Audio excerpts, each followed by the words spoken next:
Bismillahirrahmanirrahim. Assalamualaikum warahmatullahi wabarakatuh.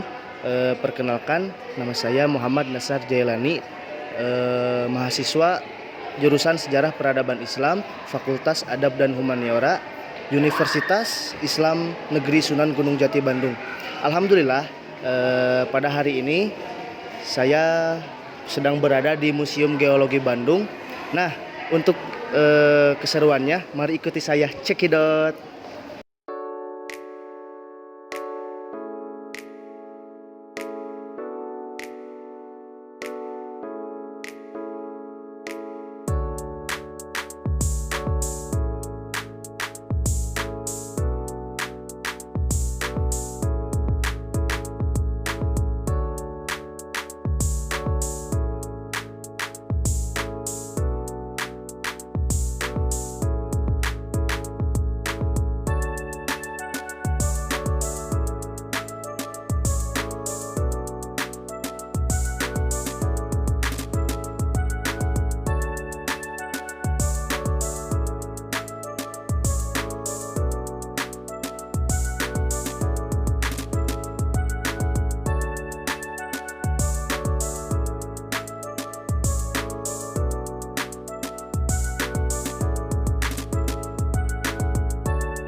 Museum Geologi Bandung didirikan pada 16 Mei 1929 oleh Diens van den Mijbouw atau Dinas Pertambangan pada masa Hindia Belanda.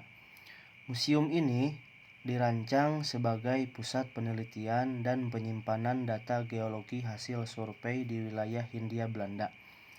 Pendirian museum ini bertepatan dengan Kongres Ilmu Pengetahuan Pasifik keempat yang diadakan di Bandung, sehingga memiliki nilai sejarah internasional.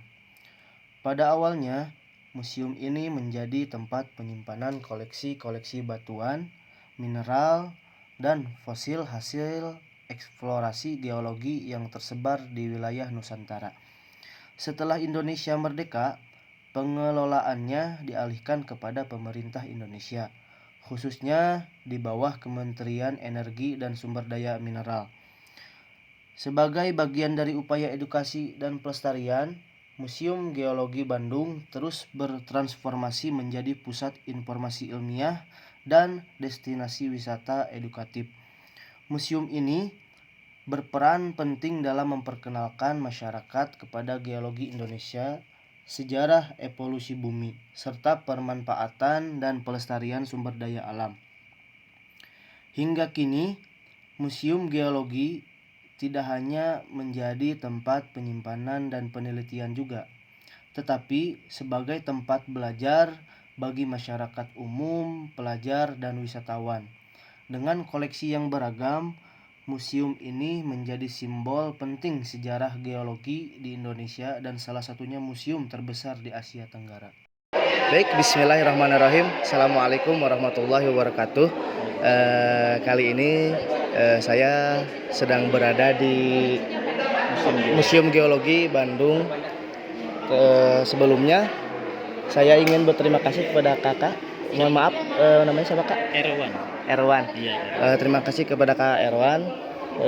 Baik, langsung saja.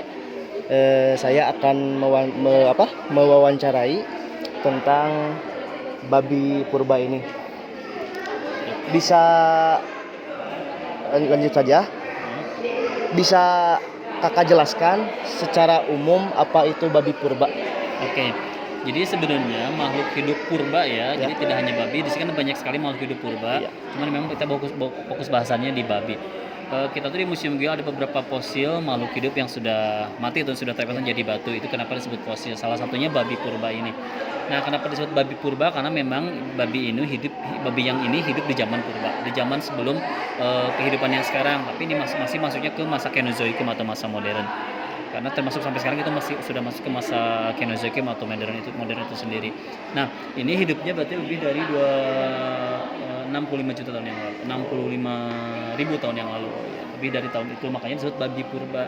Nah itu terus kalau yang bedanya dengan kalau babi sekarang kan disebutnya mau babi modern karena memang masih ada sebenarnya. Jadi babi itu ada dari yang dulu sudah masih hidup dan sekarang sudah punah, spesiesnya ada yang masih hidup gitu. Nah, kenapa disebut babi purba? Karena yang ini sudah tidak ada spesies sekarang gitu. Makanya ditemukan fosilnya disebutlah babi purba gitu. Oke, baik. Pertanyaan yang kedua, apa yang membuat babi purba ini unik dibandingkan babi yang kita kenal saat ini? Oke. Unik itu selain dari selain dari penemuannya memang sekarang sudah jarang ditemukan babi dengan ciri khas seperti ini. Dia memiliki sebenarnya itu giginya yang keluar kan. Jadi ini memiliki tanduk yang khas. Sebenarnya itu gigi bukan tanduk ya. Makanya disebut babi. Ini sebutnya babi apa namanya? Babi rusa. Babi rusa karena seperti ada tanduknya seperti rusa. Padahal ini adalah babi yang seperti babi saat ini. Hanya bedanya kalau babi saat ini gigi taringnya itu dia keluar ke depan. Kalau yang ini keluarnya ada beberapa dan ke atas. Itu yang bikin unik salah satunya. Dan sekarang sudah tidak ada. Jadi kenapa ini unik? Satu sudah menjadi fosil karena tidak ada, sekarang sudah tidak ada. Ditemukan fosilnya bentuknya berbeda dengan babi yang sekarang. Makanya jadi unik. Oh iya, baik. Terus pertanyaan yang ketiga ya, apakah ada hubungan antara babi purba dengan babi modern? Oh iya, sebenarnya kalau untuk spesies itu pasti berhubungan, hanya berbeda berbeda jenis aja. Sebenarnya mereka satu family, yaitu family babi, kayak kerbau sama sapi satu family, kerbauan, tapi beda bentuknya aja. Banteng sapi itu satu family, kayak gajah juga sama. Nah, babi pun sama, mereka dalam satu family itu ada jenis-jenisnya gitu. Nah, ini kebetulan yang sudah tidak ada itu yang babi rusa ini. Kalau yang sekarang babi yang seperti modern, jadi tetap berhubungan, tetap sama. Bahkan kalau kita menemukan fosil babi saat ini, itu kita perbandingannya untuk pencocokkan tulang dan lain sebagainya itu dari babi modern. Jadi mereka itu memiliki kesamaan, hanya ada sedikit perbedaan. Terakhir, apa pesan yang ingin kakak sampaikan kepada masyarakat tentang pentingnya melestarikan sejarah alam? Oke, kalau untuk masyarakat termasuk untuk saya pribadi juga ya. Jadi memang kita penting menjaga kelestarian alam, salah satunya untuk bahan edukasi ke depannya supaya kita tahu. Jadi kalau dalam geologi ada istilah the future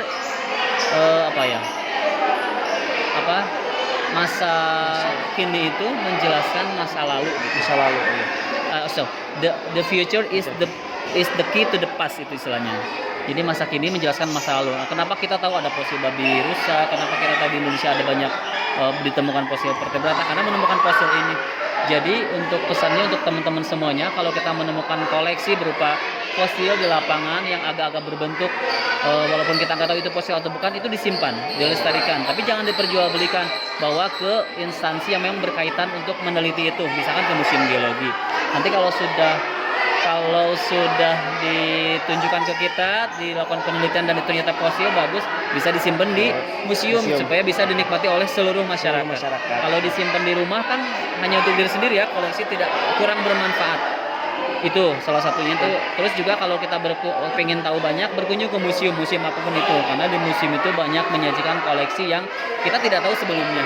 Nah, itu salah satu tindakan kita untuk menjaga alam. Jadi kalau nanti setelah dari museum nih tahu sesuatu hal yang baru, kita ke lapangan bertemu hal yang baru, kita bisa tahu, oh ternyata ini seperti yang saya lihat di museum A atau di museum B gitu. Terus ya tetap dijaga gitu. Udah Kak, terima kasih. Mungkin cukup sekian. Saya mengucapkan terima kasih kepada Kak Erwan atas sesi wawancara ini. Mohon maaf bila ada kata kesalahan. Cukup sekian. Wassalamualaikum warahmatullahi wabarakatuh.